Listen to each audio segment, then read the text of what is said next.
Use the given properties to write the most specific name for each shape. If no shape with the given properties exists, write not possible. A triangle with a right angle. That is possible. What would it be called? A quadrilateral with 4 equal side lengths, 2 pairs of parallel sides, and 4 angles that are not right angles. So this is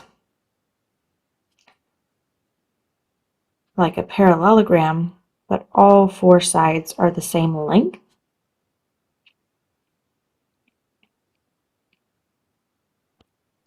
And that is called a rhombus.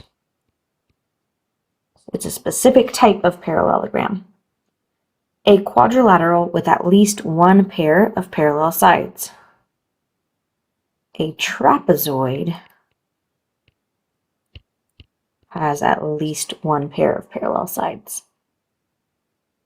A quadrilateral with 2 pairs of parallel sides and 4 right angles. But they don't all have to be the same size in the sides. Think about what that one might be. There are more on slide 2. It says a triangle with 3 equal side lengths. There's a specific name for that type of triangle. A triangle with 1 pair of parallel sides. If we have parallel sides and we connect them, this is not going to form a triangle because these 2 sides never touch. So that one is not possible.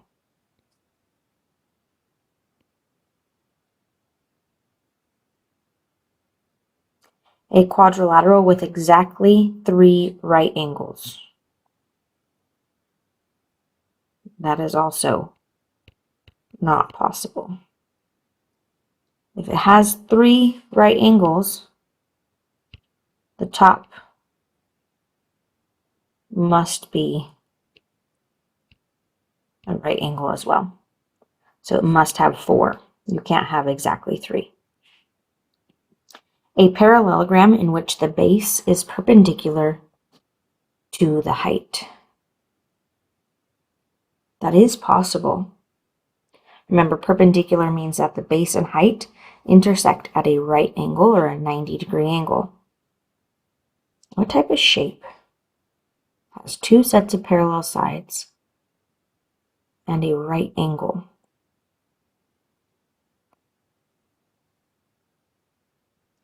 The name of this painting is Paris Street, Rainy Day.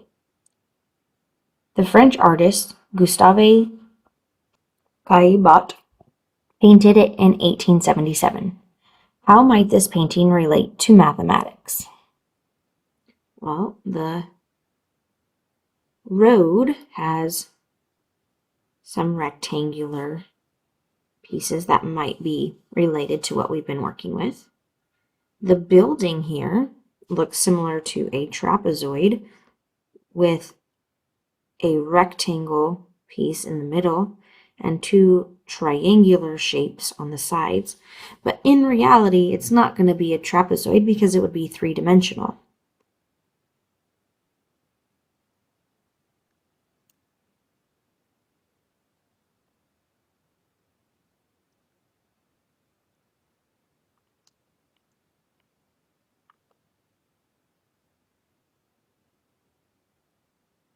You may think about the windows being rectangles, or maybe some triangular shaped pieces in their umbrella, or in the lamps.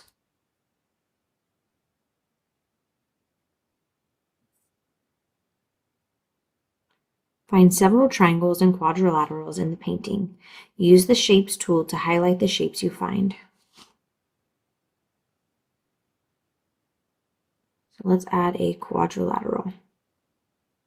I see a very small rectangle.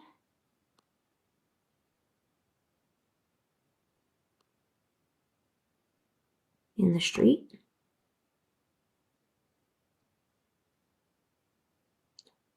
There's a quadrilateral for the wall.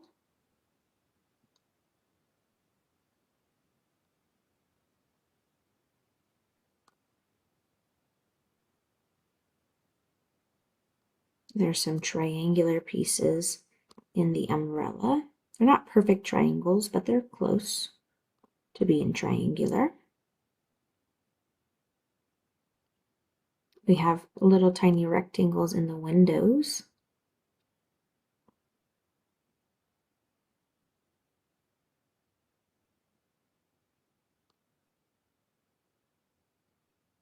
Or here on this wall. What do you notice about the shapes you found in the painting?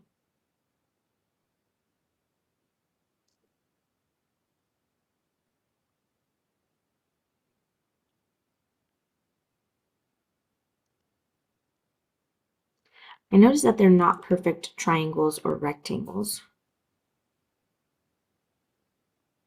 And I believe the reason is because they're trying to make a 3D image look two-dimensional. So I think that this piece of the wall is probably more rectangular than it appears, but because they're trying to make it look three-dimensional on a painting, there's some ways that it's adjusted instead of being a perfect rectangle.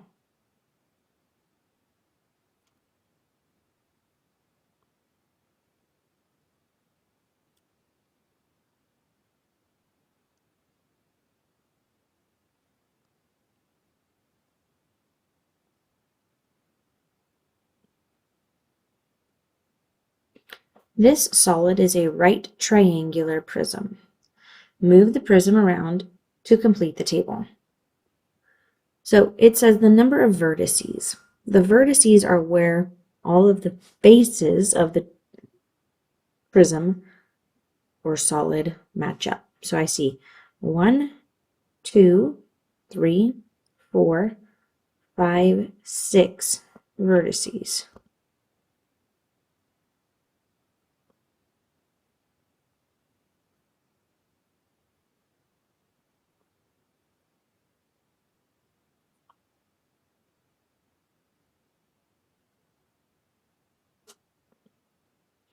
For the edges are the lines where the faces intersect. So 1, 2, 3, 4, 5, 6, 7, 8, 9. And the faces are all of the pieces or triangles and rectangles on the outside edge. So there's 1, 2, 3. There's one on the bottom, 4, and one from the back, 5.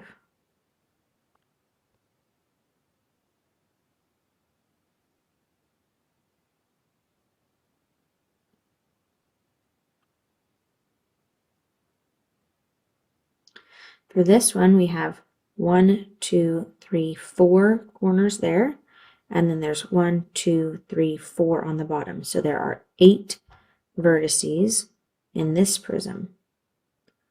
4 here and 4 there. The edges, if I'm going around that top section, I have 1, 2, 3, 4 around the top, 5, 6, 7, 8 for the bottom, 9, 10, 11, 12 going up and down too. The faces, I have this blue face on the top, the blue face on the bottom, so 2, the green face in the front and back, 4, and then the purple on the left and right side. So there are 6 faces in this one. Top, bottom, left, right, front, and back.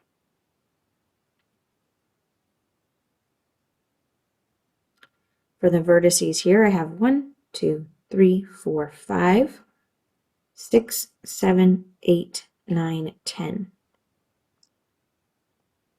There are 5 edges around the top and 5 on the bottom, making 10, 11, 12, 13, 14, 15, going up and down. We have 5 also. For the faces, I have a top and a bottom, making 2, and then I have 5 around the middle. 2 and 5 make 7 faces.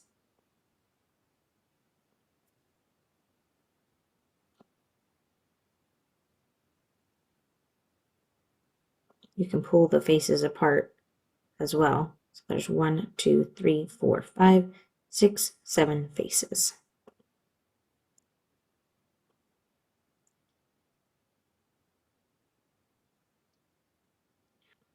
Here we get to play around with adjusting the bases. Change the shape.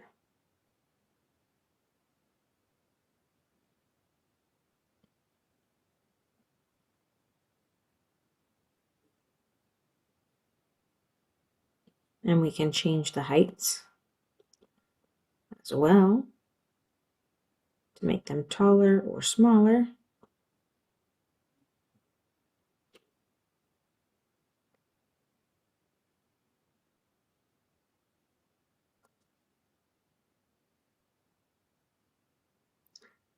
Complete the table by writing expressions for the number of vertices, edges, and faces for any prism given the number of edges of the base. So if we had the edges was 3, then the total number of edges would be 9. If the edges in the base was 4, the total number of edges was 12. When the number of edges was 5 in the base, the total number of edges was 15. So we're taking our edges, 3 times 3 is 9, 4 times 3 is 12, and 5 times 3 is 15. So the number of edges in the base is multiplied by 3. You could write it as n times 3, or remember we can put the number in front and the variable right next to it for 3n, which still means 3 times n. Here I went from 3 to 6, 4 to 8, and 5 to 10. Those are each doubling, which would be 2 times n. How did I get from 3 to 5? Well, 3 plus 2 is 5, is 4, plus 2, 6. Yes. Is 5 plus 2, 7. That works for it as well. So this one must be n plus 2.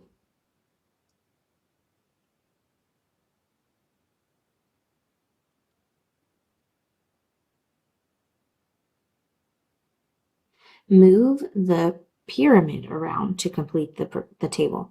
So this one is different because it's a pyramid instead of a prism.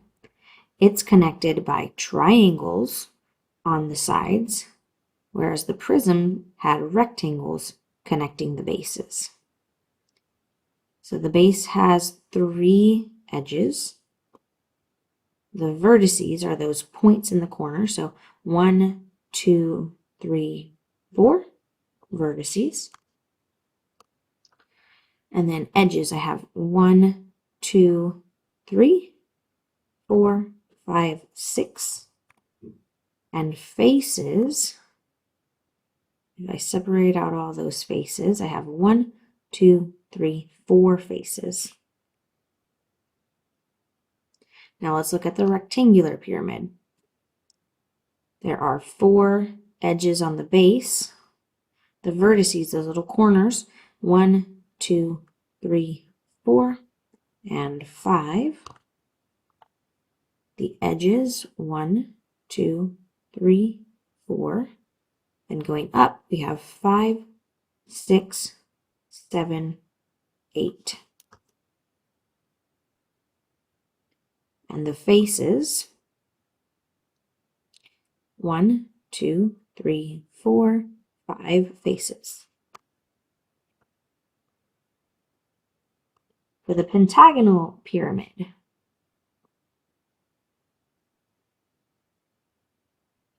we have vertices, points in the corners. 1, 2, 3, 4, 5, 6. Edges, 1, 2, 3, 4, 5 through the bottom, then headed up. 6, 7, 8, 9, 10. And faces. 1, 2, 3, 4, 5, 6.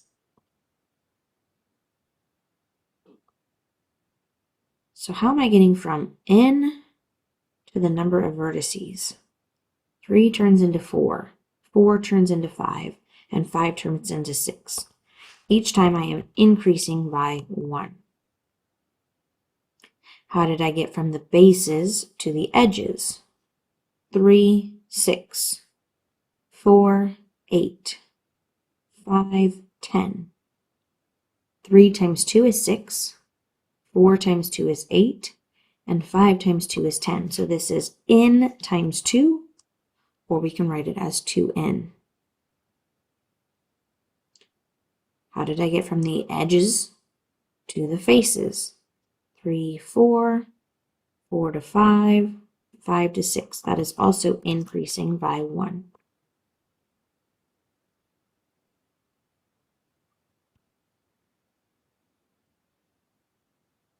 Each edge of a right prism is part of a line.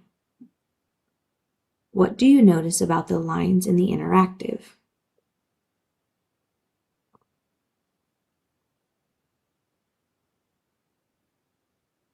I see that the lines from the sides are parallel, and they also intersect at 90 degrees.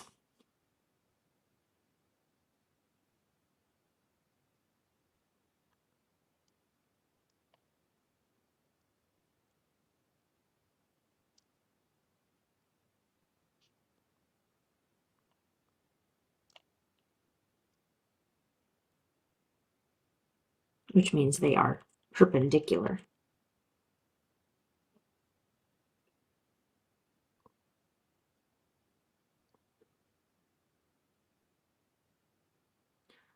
Select all edges that are parallel to the bottom edge of the prism. Okay, so AB and CD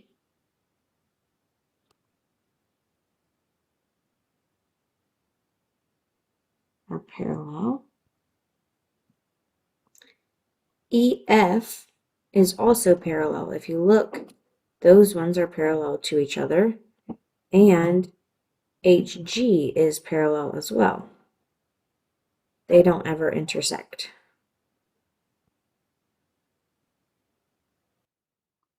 Select all edges that are perpendicular to AB. So those are the ones that intersect at a 90-degree angle. AD creates a 90-degree angle. CB or BC creates a 90-degree angle. And also, if we looked at it this direction, FB intersects at a 90-degree angle, and AE also intersects that line at a 90-degree angle.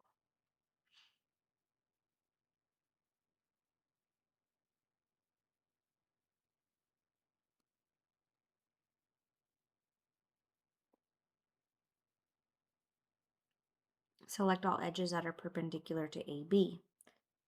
AD creates a 90-degree angle. Oh, that are not parallel and not perpendicular, excuse me. Well, EH or HE doesn't intersect it at a 90-degree angle, but it also isn't running in the same direction as EH or as AB. GF is also not going to cross AB, and it also is not running in the same direction. These ones back here, HD or DH, it never intersects it and it's not headed in the same direction. And CG does not intersect this blue line, and it's also not headed parallel to the blue line.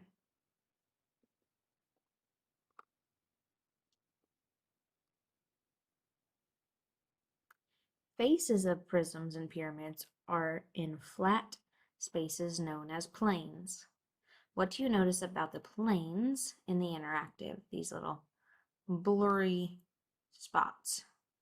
So if we head in all directions coming out of that plane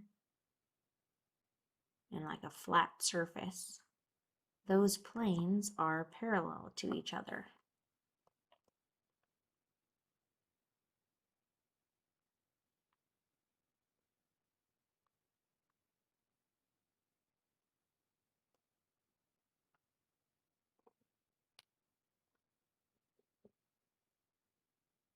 Select a pair of faces that are parallel to each other.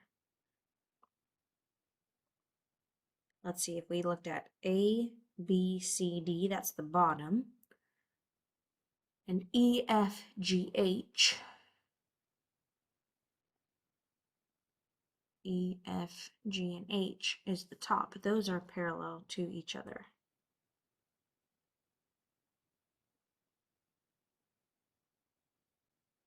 Move the point around the plane. What do you notice and wonder about the line and the plane?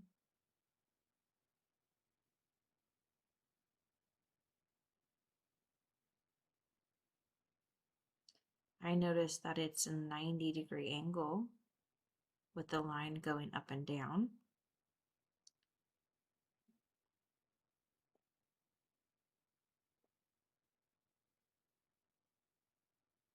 I see this plane follows that line. So this plane follows that line. That line is in the plane.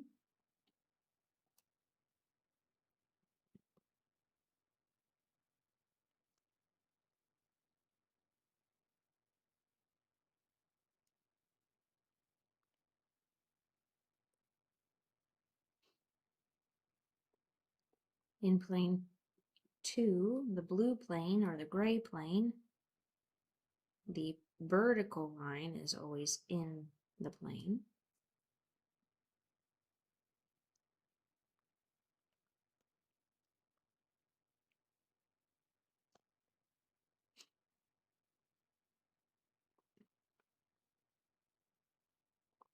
Earlier we selected faces that were parallel planes, like the top and the bottom. Here we see that tan plane on the bottom, and that purple line is perpendicular to the plane, meaning it crosses at a 90-degree angle. There are also perpendicular faces. So parallel would be like the top and the bottom, but perpendicular would be ones that intersect this tan plane at a 90-degree angle. Select all the edges that are perpendicular to face A, B, F, E. So lines that are perpendicular or coming out of that plane at a 90-degree angle. H, E, or E, H, F, G, or G, F. Cross through that plane at a 90-degree angle. CB or BC. And then also AD is going to go through that plane at a 90-degree angle.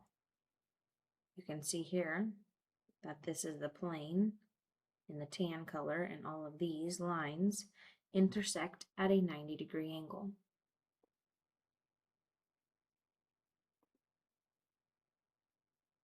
That wraps it up for lesson 9. Check back soon for lesson 10.